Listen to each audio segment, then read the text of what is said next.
The topic we are debating today is teaching children to free and living thinking. Now, what is this thinking and how do we teach children? Can we teach children in the way we understand teaching? And typically, when we think of this word thinking, we intellectualize it. I need to understand, I need to comprehend, I need to act appropriately.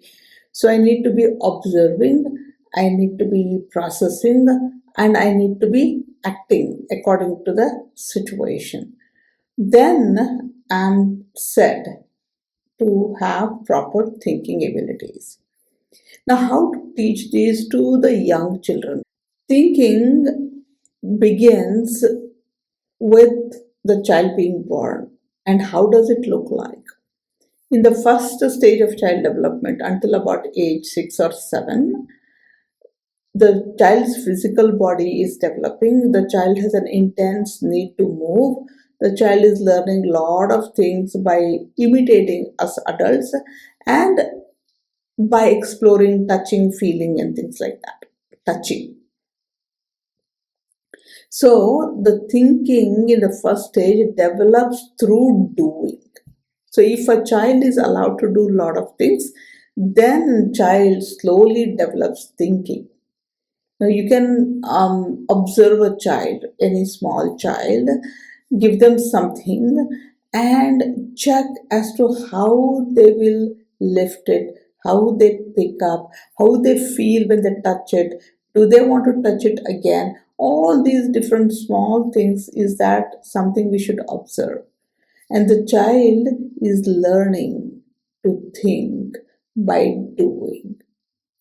So when a child will 3-year-old child will dip their brush in the water, colored water, and takes that brush over to paint on a paper.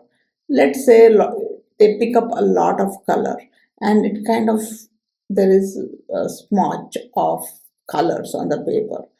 They don't know what to do and they kind of erase it. They brush it across, they see it thinning down, and they take a little bit water and brush it again. They see it thinning down again, and somewhere the thinking develops that when there is a blot of color and then I run it over with water, it somehow spreads. It dilutes, it thins out. And I cannot teach this. Child has to experience it. When a child is building a tower of blocks, now they put one on the other and they put the third one, they put the fourth one, the tower falls off. They want to do it again. Tower doesn't fall off. They want to do it again. So they're learning how to pick, how to place, the gravity, the weight, the balance. So many things are happening. That is how they're thinking, but they cannot verbalize it yet. They are just experiencing it. They kind of know that I need to place these blocks in this particular way so I can build the tallest tower with 20 blocks. They kind of know it. And if you ask the child, tell me how you do it, they just say, put one on the other. But as an adult, if I'm teaching children how to balance, how to think, then I'm saying, okay, now look, observe, this is the square shape, that is a rectangular shape, this is bigger, that is smaller, and we are verbalizing it. Children in the first stage do not have as much ability to comprehend the words. So how are they developing the free thinking, developing the living thinking? By doing. Free thinking is not something like I can do whatever I want to do. I don't need to consult you. It is not like that independent thinking where children may not listen to adults, may disrespect authority also. This is how it is. And many children go through that phase in their Second stage of development, where they really don't want to listen, they want to do it on their own, which is fine, which is what we want to do. But free thinking comes from having that clarity.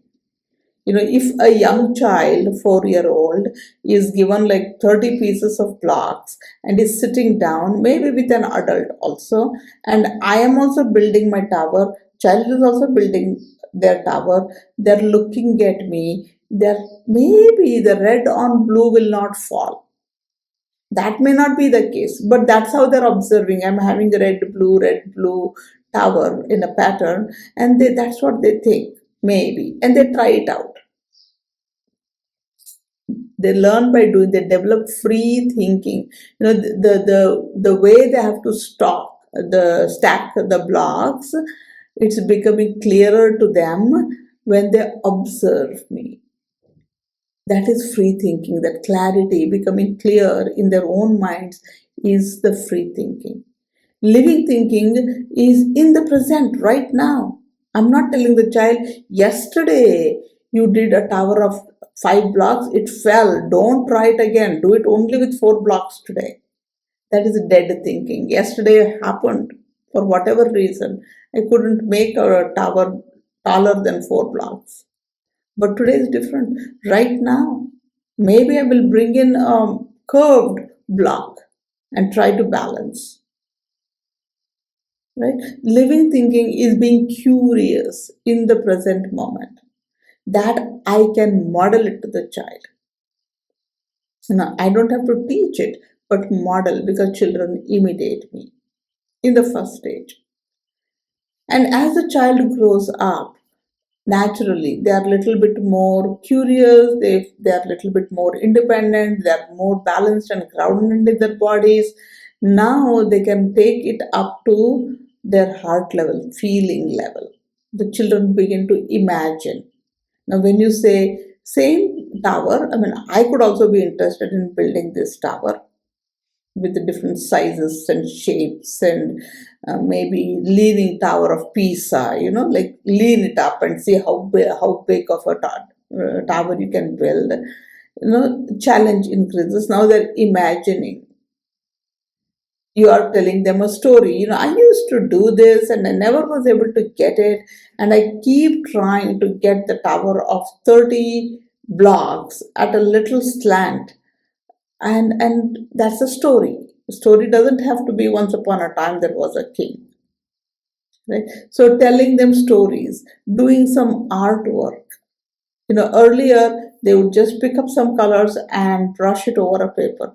Now I'm creating some forms in the 7 to 14 years of age, doing some art, holding the pencil right, getting that shading done, molding a clay, creating an object out of it.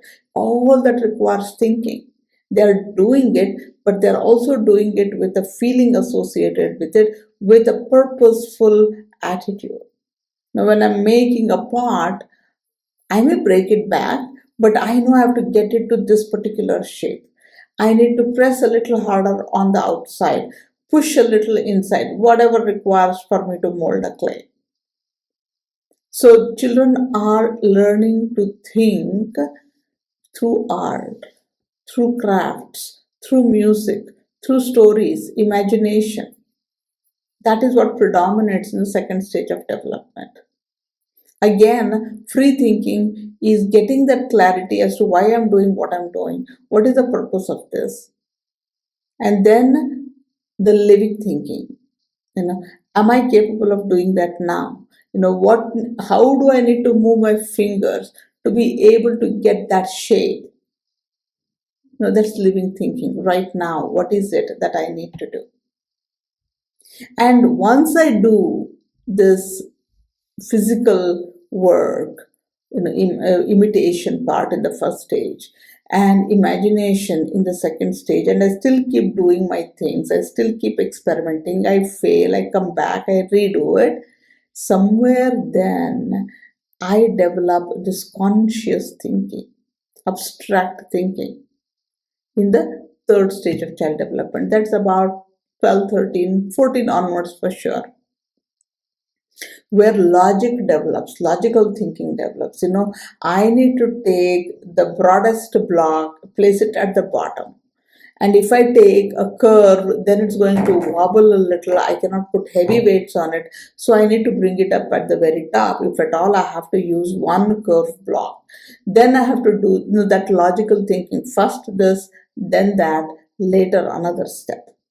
That sequential thinking comes only when the child has experimented it quite a bit in the first two stages. They get into inquiry, they start asking why not? They won't just say, the birds went to bed and they were happy ever after. Those stories, come on, tell me. Do birds really sleep? Then they want to do a little bit of research. Are the birds really happy, and how happy birds look like? How sad birds look like? Now, can I see a bird and know that it is happy or sad? This child in first stage will never check. But then in the third stage, they're beginning to question, they're beginning to observe a little bit more deeply. They're able to kind of apply what we have discussion, stories, exchange of words into real life. That is when you will see thinking developing. They analyze stuff, they can judge, they can decide, they can take risks. And we need those abilities to build, but I cannot make that happen in the first stage because they are not ready for it yet. And if I'm forcing it on my younger child, then somewhere they kind of lose that ability.